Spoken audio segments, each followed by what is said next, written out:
سێلایەنە ئیسلامیەکە، یەکگرتوو کۆمەڵ و بزوتنەوەی ئیسلامی کە ناوەناوە باز لە پرۆژەی هاوبەش دەکەن بۆ کارکردن.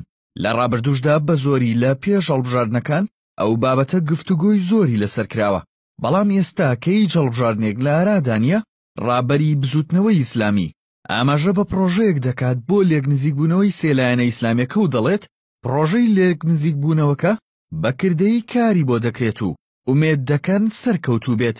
حاولەیەک هەیە لەلایەن ئیسلام خوازانی کوردستان و کۆمەلگای مەدەنی ئەو ڕێکخراوانەی کۆمەلگای مەدەنی کە ئیسلامیەکانیش ئینشاءالله لێک نزیکبوونەوەیەک ببێ لە بینیانە و تەفاهمێک ئینشاءالله هەبێ لە بینی هەر سێلایەنە ئیسلامیەکان. بەڵێ عەمەلی دەست بەڵێ من خۆم سەردانی هەردوو حیزبی برام کردووە و ئینشاءالله ئەو هەناوانیش ئەبنە عەمەلی. یەکگرتووی ئیسلامی گەورەترین حیزبی ئیسلامی هەرێمی کوردستان کە خاوەنی 10 کورسیە لە پەرلەمانی کوردستان ئاماژە بۆ دەکات هەنگاوی سەرەتایی بۆ پرۆژەی هاوبەشی سێ حیزبە ئیسلامیەکە نراوە و لە ئایندەشدا کاری زیاتری بۆ دەکەن.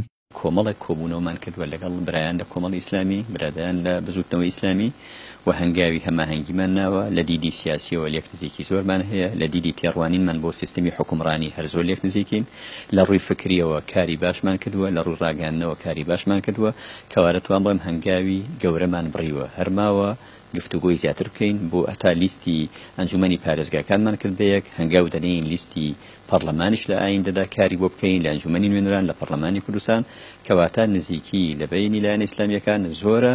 کۆمەڵی ئیسلامی کە بە دووەمین هێزینێ و ئەو هاوکێشە سیاسی هەژمار دەکرێت و خاوەنی 6 کورسیە لە پەرلەمانی کوردستان دەڵێت هەر هەنگاوێک بۆ نزیکبوونەوەی حیزبە ئیسلامیەکان بنرێت ئەوان پێشوازی لێ دەکەن، بەڵام نابێت لە کاردانەوەی ڕێکەوتنەکەی گۆڕان و یەکێتی بێت.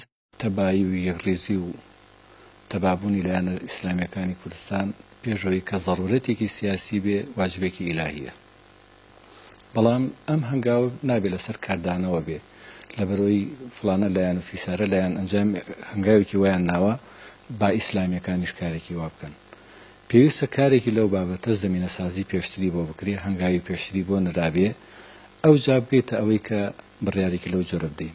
یەکگرتووی ئیسلامی و کۆمەڵی ئیسلامی ئەزموونی هاوبەشیکردنیان پێکەوە هەیە و ماوەی زیاتر لە ساڵێکە بە یەک لیست لە نێو ئەنجومەنی پارێزگاکانی هەرێمدا کار دەکەن، بەڵام ئەوەی تازە دەبێت لە نێو ئەو هاوکێشەیەدا بزوتنەوەی ئیسلامیە. لە پاش واژۆکردنی ڕێکەوتنێک لە نێوان بزوتنەوەی گۆڕان و یەکێتی نیشتیمانی کوردستان، سێ هێزە سیاسی ئیسلامیەکەی هەرێمیش کار بۆ ئەوە دەکەن کە لە ئایندەدا هاوپەیمانیەک دروستکەن و لەسەر یەک ئاڕاستە کارەکانیان ئەنجام بدەن.